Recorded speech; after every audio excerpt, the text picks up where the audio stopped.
Sound receptors. You've got sound receptors in your ear, and they are beautiful. We're not going to talk about them at any length, but there's little flappy, these little spiky things going along in your ear, and they can translate vibrational energy coming from your ear, hurting your eardrum, being translated into a vibration into the fluid in your ear, into a physical motion of these little receptors there, into an electrical motion, into an electrical signal that goes into your ear. So all of that's pretty impressive stuff. We're not going to talk about the details of it, but I invite some of you who want to learn more about this, particularly MIT students, I think find receptors really quite remarkable kinds of devices. We're going to focus, though, more on this intermediate step here of a generic neuron.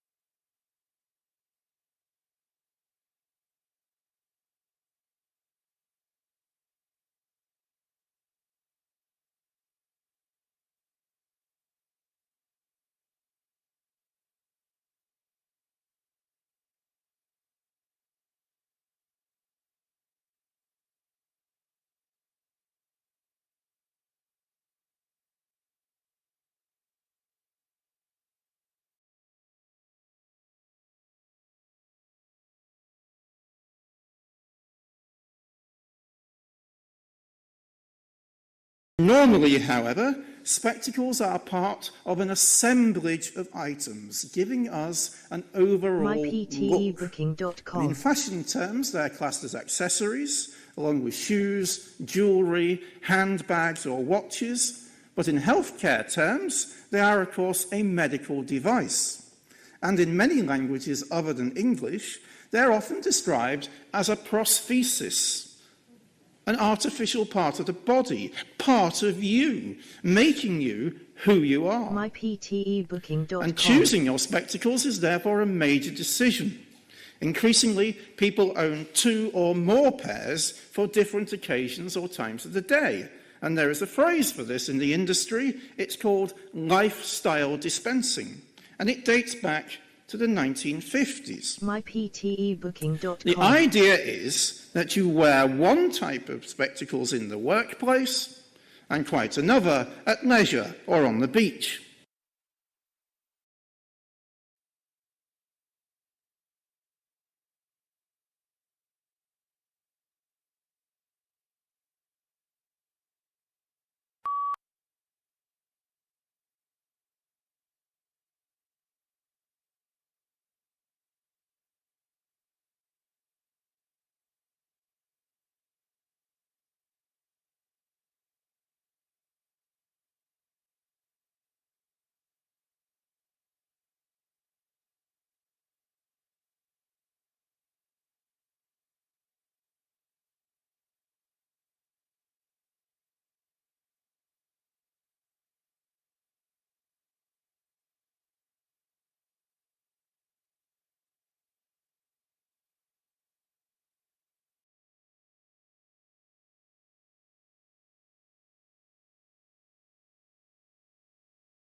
Indeed, the library. We've all been to a historic library. We've all enjoyed the smell of a historic library. But what is it and what does it mean? When at UCL Center for Sustainable Heritage, we've recently been asked to assess the environment at another historic library at St. Paul's Cathedral, the Wren Library, an incredible place. And it has such an intensive smell of old books. And we were also asked, for the first time really, I was actually quite taken aback by the brief. We were asked, whatever you do, please preserve the smell. It's so important to our audience. It's so important how people perceive the library. So that that was quite an important message in our research. myptebooking.com. And indeed, smell is an important way of how we communicate with the environment. This piece of research was done by an advertising company, because advertisers are so interested in how we interact with each other and the environment. And we see that the majority of people use sight, obviously, to interact with the environment. But on the second place, we see that smell is also very, very important. It is also a very, very interesting sense. I'll talk a bit about that later. Hearing is obviously very important, and all three of those represent how we interact with heritage environments. We look at things, we smell things, we hear creaking doors and floors. Interestingly, taste is also up there somewhere. Now, we don't get to taste the Mona Lisa very often, but I'll just tell you that in a science cafe I was involved in a couple of years ago in Norwich, and when I spoke about acidic paper, it took a second for somebody in the first row to try tasting it to see whether the acids could be tasted as well. myptebooking.com.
This audio is collected by myptebooking.com. Computer scientist Shwetak Patel and his team are developing new sensing systems. The initial focus was really around energy and water monitoring. They built a new generation of smart sensors that monitor electronic interference on a home's power line or water pressure changes in the plumbing. Most of this technology has already found industrial applications, and Patel and his team turned their attention to adapting the technology for personal health monitoring. So how do we take this noise and make it into a signal of interest was kind of the core of what we did for many years, and we're taking that work and applying it to other domains. They're looking to take advantage of all the functionality built into our smartphones. With the user's permission, this app can use the microphone built into most smartphones to listen to background noises, such as coughing, searching for patterns that suggest a trip to the doctor might be in order. We construct these models that try and understand how sound works, what its patterns are, and we give it a whole bunch of examples of different kinds of audio, things like people talking, things like people laughing, sneezing, and of course coughing. This app uses a phone's camera to check hemoglobin levels in blood by analyzing the color of capillary fluids through the skin. Generally, what happens is if you're anemic, your blood's going to be a little less red. And we take advantage of that by putting your finger over a camera of a phone. The camera of the phone can actually see the coloration of the blood. And this test uses the camera to help parents worried about jaundice in newborn infants. Now, jaundice is something that doctors who have seen tons of babies can just kind of figure out on a very basic level of, is this baby, do they need to get treatment, or are they in a good condition? Whereas a first-time parent has no idea necessarily what jaundice might look like. The researchers say the built-in sensors found in smartphones are already commonplace, but their applications and their implications for our health and well-being may be more far-reaching than we ever imagined. I'm Faith Lapidus, VOA News.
Now, for better or worse, we live in a world profoundly affected by Sigmund Freud. If I had to ask you, name a famous psychologist, the answer, most of you, would be Freud. He's the most famous psychologist ever, and he's had a profound influence on the 20th and 21st century. Some biographical information: he was born in the 1850s.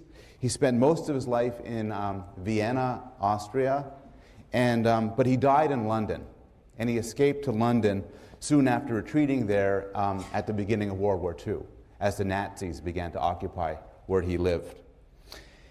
He's one of the most famous scholars ever, but he's not known for any single discovery.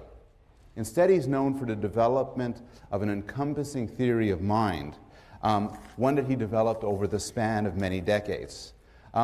He was, in his time, extremely well known, a celebrity, recognized on the street.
In 1943, what became known as the Green Revolution began when Mexico, unable to feed its growing population, shouted for help. Within a few years, the Ford and Rockefeller Foundations funded the International Rice Research Institute in Asia, and by 1962, a new strain of rice called IR8 was feeding people over the world. IR8 was the first really big modified crop to make a real impact on world hunger. In 1962, the technology did not yet exist to directly manipulate the gene of plants, and so IR8 was first created by carefully crossing existing varieties, selecting the best from each generation, further modifying them, and finally finding the best. Here is the power of modified crop. IR8 with no fertilizer straight out of the box produced 5 times the yields of traditional rice varieties. In optimal conditions with nitrogen, it produced 10 times the yields of traditional varieties. By 1980, IR36 resisted pests and grew fast enough to allow 2 crops a year instead of just 1, doubling the yield. And by 1990, using more advanced genetic manipulation techniques, IR72 was outperforming even IR36. The Green Revolution saw worldwide crop yields explode from 1960 through 2000.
Let's take a look at this video of these little kids. They were offered the option of having 1 marshmallow immediately or 2 marshmallows 15 minutes later.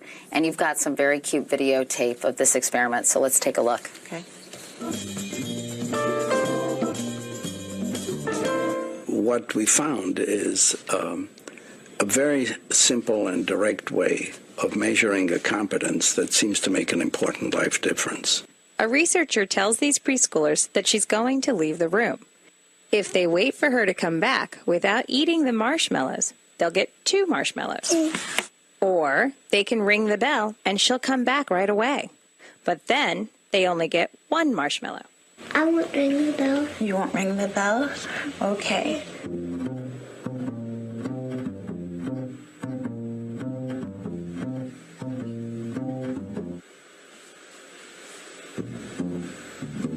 Looking at children over time, Dr. Michelle has found that being able to wait longer at 4 has some pretty powerful implications.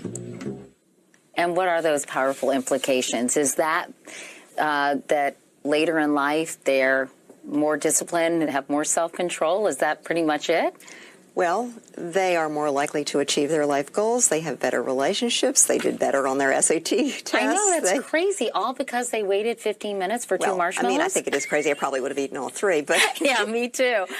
But, actually, yes, the ability to be able to pursue your goals, in this case it was to have 2 marshmallows versus 1, and not go on automatic and just grab the marshmallow, is a very important skill. But I think a main point in Mind in the Making is that these skills can be taught if you're 14 or 40 or 4. It's not ever too late, and any child can learn them, any adult can teach them, and it's never too late.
Now classic studies of the late Seymour Levine and colleagues, Victor Denenberg, showed that separation of pups from their mothers, this is rat or mouse pups, at early in life, for brief periods of time, like 10 minutes a day during the first 2 weeks before the eyes open, leads to a more laid-back personality, if you will. And other studies have shown by people like Michael Meany and so on have shown that this can, and Robert Sapolsky, I should add, have these animals age more slowly. They have a longer lifespan in general. And of course, then the Meany and Moshe Ziff studies have shown that there is a modification of DNA, the methylation or demethylation of cytosine bases in certain genes, that has an epigenetic and even transgenerational effect. So a mother who has and that the mediator of these handling effects that Levine and Denenberg originally found is actually the amount of maternal care that the mother pays attention to, how much licking and grooming occurs. And the more licking and grooming, according to the Michael Meany view, the more laid back the animals will be, the longer the life they will have, the more perhaps cognitively sharp they will be. But you have to remember that that's in a safe environment. If it's in a dangerous environment, then having a more anxious personality, a more wary personality, may actually be better for survival. So it's very much dependent on the living environment, and you can easily extrapolate that to people.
Today, 150,000 farmers in India have committed suicide in areas where seed has been destroyed, where they have to buy the seed from Monsanto and buy it every year at very, very high cost.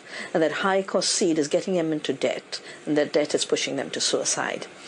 What we've done is create community seed banks, places where we collect and save seeds, rescue them from disappearance, multiply them, and then distribute them according to farmers' needs. And about 40 community seed banks have been created across the length and breadth of India.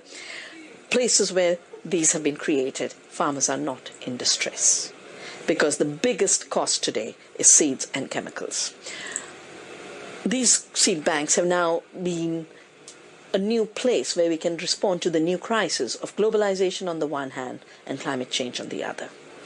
Globalization has led to farmers' suicides. We are able to take seeds to these suicide zones and distribute the seeds so that farmers can break out of that dependency, grow food crops, get out of debt. We've been able to create community seed banks to deal with climate change, with the extreme flooding, the new droughts, the cyclones, the hurricanes that lead to salinization. And today for us, the work on seed has become the place from where we are responding to the worst tragedies and the worst crises of our times.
Now, I like the history, and one thing I want to go over briefly is the history of epigenetic research, and this is from my perspective now. I got into this field in the early 90s, and what I have here is plotted publications, total publications, as a function of time, year, and on a linear graph.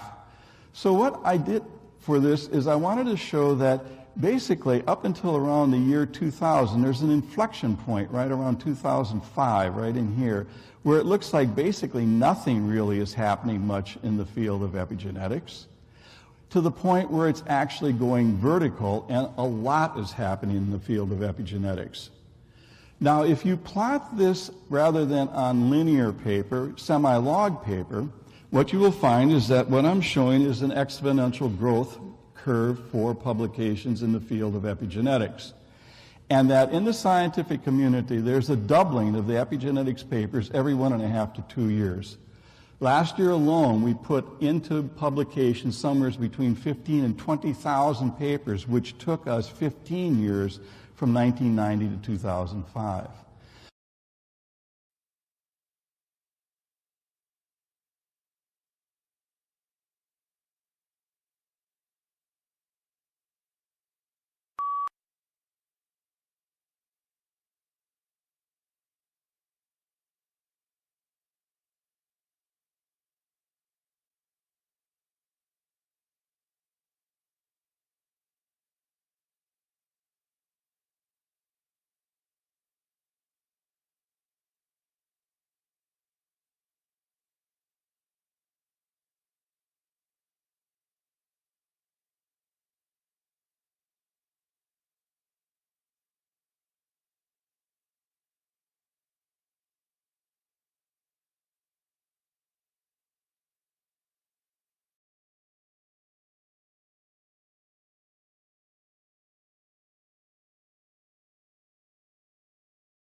Cities are interesting places.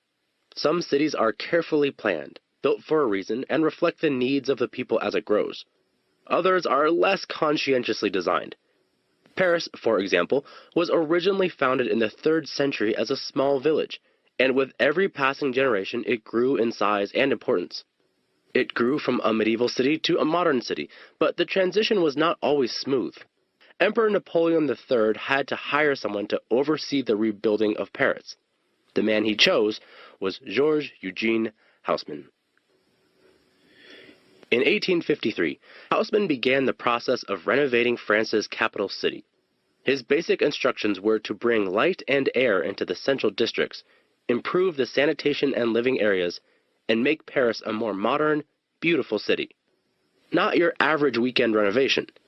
Haussmann's projects included the destruction of the old medieval neighborhoods, widening of streets, building large parks and public squares, and addition of fountains and sewer lines. To add to all of this, the size of Paris had to be increased, doubled actually, and Napoleon III issued official decrees annexing nearby suburbs to make them part of the city.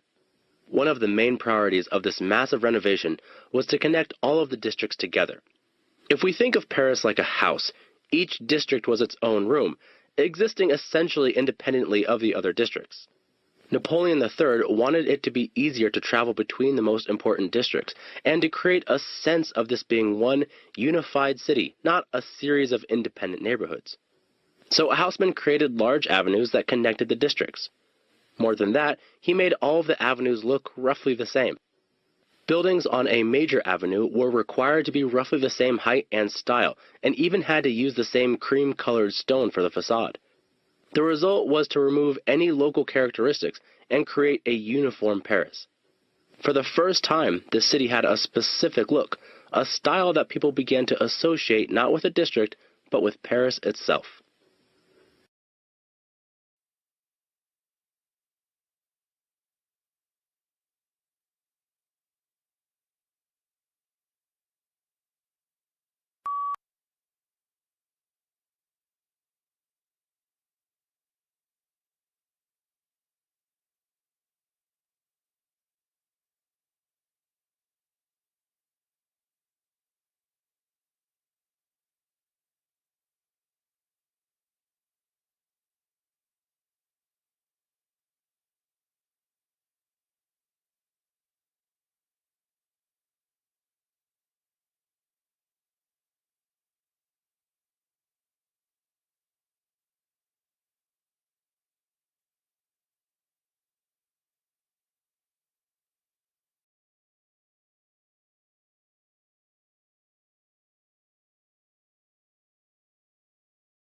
What I'm going to focus on today is really different, larger forms of genetic variation involving essentially gains, losses, and inversions of sequence.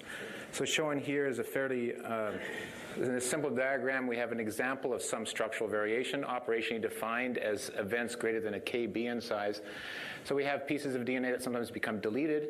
We have pieces of DNA that sometimes become duplicated on chromosomes, and regions which can be, in fact, inverted or turned around with respect to another orientation. So this very busy map here represents probably about 3 years of work in my lab just to kind of characterize the general pattern of structural variation in 8 human genomes. So shown here are different human chromosomes, 4 from African and 4 from non-African. The distinctions really aren't that important. But what I'm showing you here is the presence of insertions, deletions, and inversions as blue, red, and green. And so each line here represents a different human genome that has been analyzed, looking for structural variation events greater than 5,000 base pairs in size. So a couple of things you can maybe get from this is you can see that there's a lot of genetic variation out there that is above the level of single base pair change. And most of the events that you're seeing here are essentially inherited, but we now know, based on studying roughly about 2,000 human genomes, that there's a significant fraction of very large events, often hundreds of kb in size, that are either individually specific or specific to specific families. So this is kind of changing our view of the dynamic nature of the human genome.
Okay. So again, here's the question. Is depression actually a whole body disease? One manifestation of which is depression. So does depression affect all, many, if not all cells in the body, but it just manifests in a mental phenomenon, or not? So here's a couple of facts. One, depression is the leading cause of disability in North America, and it's projected to become the second leading cause of disability worldwide in just a few years, in 4 years. If depression is purely a mental illness, or even if we're a little bit more sophisticated and we say depression's a brain disease, how do we explain this? Why do depressed individuals have a significantly increased rate of physical diseases that are usually associated with advanced age? So people with depression get sick more often than people without depression, and the sicknesses that they get tend to be the sicknesses that are associated with old age. Interesting. Things like heart disease and stroke, dementia, obesity, diabetes, osteoporosis, metabolic syndrome, immune dysfunction, and premature death, even controlling for suicide. And it's statistically things like age, hypertension, diabetes, smoking, perceived health, cognitive functioning.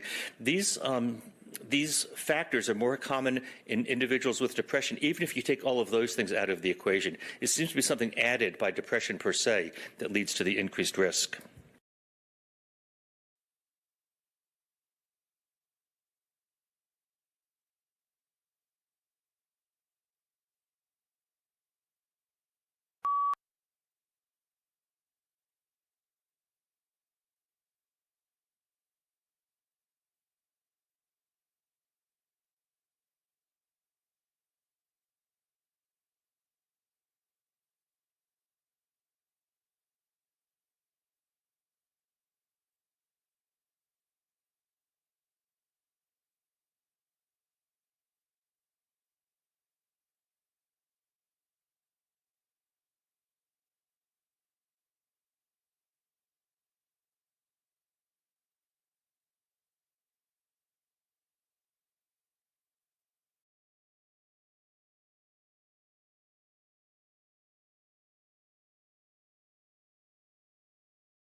It's difficult to work on the human brain for several reasons. First of all, it develops in the uterus when the embryo is developing, and as a consequence, it's not very easily accessible at the early stages of development. And then on top of all that, it develops rather slowly over a period of months. So we've chosen to work on what's called popularly in science a model system, the frog nervous system.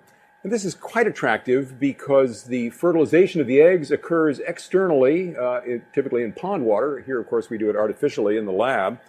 And then the embryos are accessible throughout the entire period of development as a consequence. In addition, the maturation of the embryos is quite rapid, and the nervous system effectively is fully blown, fully developed within 24 hours after fertilization of the egg. So it's quite a rapid process. In biology generally, and neuroscience specifically, different model systems are best suited for the solution of particular problems. And so a whole variety of different species are in active use today, from fruit flies to nematode worms, zebrafish, frogs, which are our model, mice, rats, and so on. All of these have proven useful in different ways. There are different advantages and also disadvantages to each of these different model systems. Because biological systems are related to one another, the expectation is, and indeed the proof has been, that discoveries made in a model system are often generally applicable to the human condition.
This is a bomb calorimeter.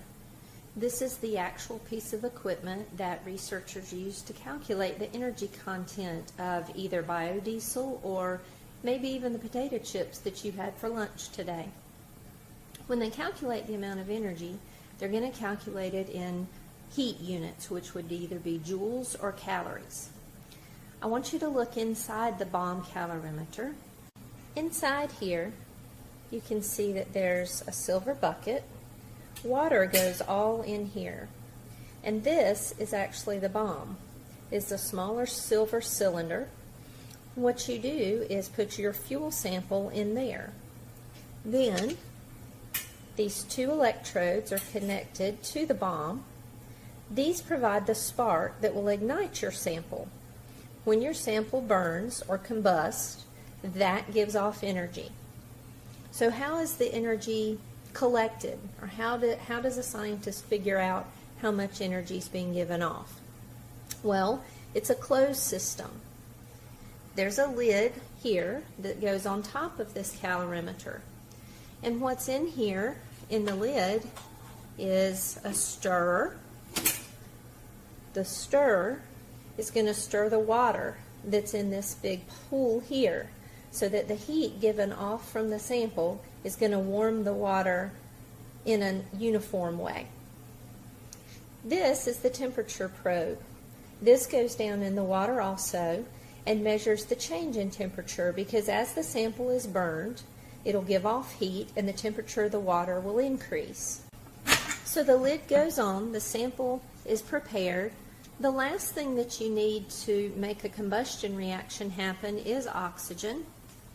And at some point during the process, some oxygen is added by a tank that's connected to the calorimeter here.